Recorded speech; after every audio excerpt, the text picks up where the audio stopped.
Ito yung CR. Okay. Tapos meron siyang shower room. So, kailangan natin mag-documentation kasi just in case na may masisira, may documentation tayo. So, may electric fan. Ito yung small, lababo. Tsaka pwede dito ka magluto mamaya. May cabinet. Dito yung makikita yung mga, ayan, rice cooker, kettle. And we have ref. Siyempre, wala pang laman. Okay, meron din tayong oven toaster. And then, we have some plates here. Pinakita niya na sa akin kanina kung saan matatagpuan. Ayan. Okay. So, hindi ko alam kung anong dito. Sir. Hindi ko mabuksan. So, ito, mga cabinet. Okay. So, ayan. So, ito yung dining table. Ito yung sofa. O, di ba may salamin? Hi! Kaway-kaway. So, ang ganda lang. Kasi ang ganda ng salamin. Then, ito yung kwarto namin. So, sliding siya actually.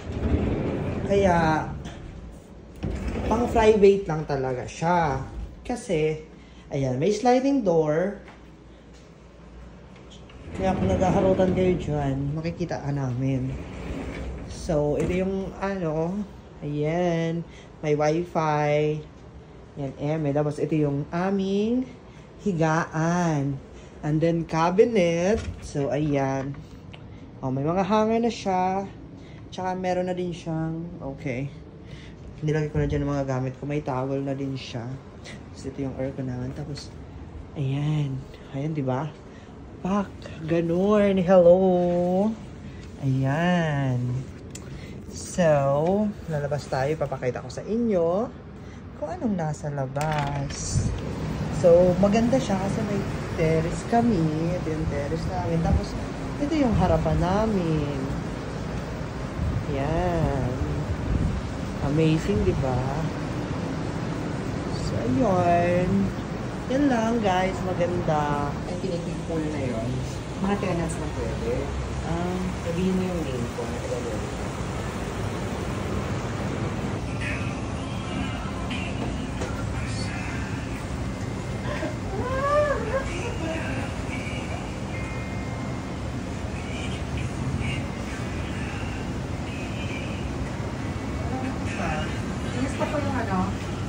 Sulit, di kasi nung nung kalbaro ko, pinagpalit sa akin. Ay, binigyan niya ng relo. Ay, kitang-kita kami po. Nice.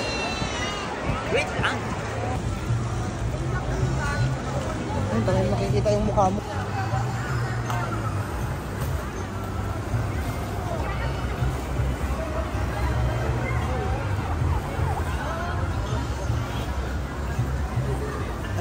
Di pala naka 0.5. Wait lang ah.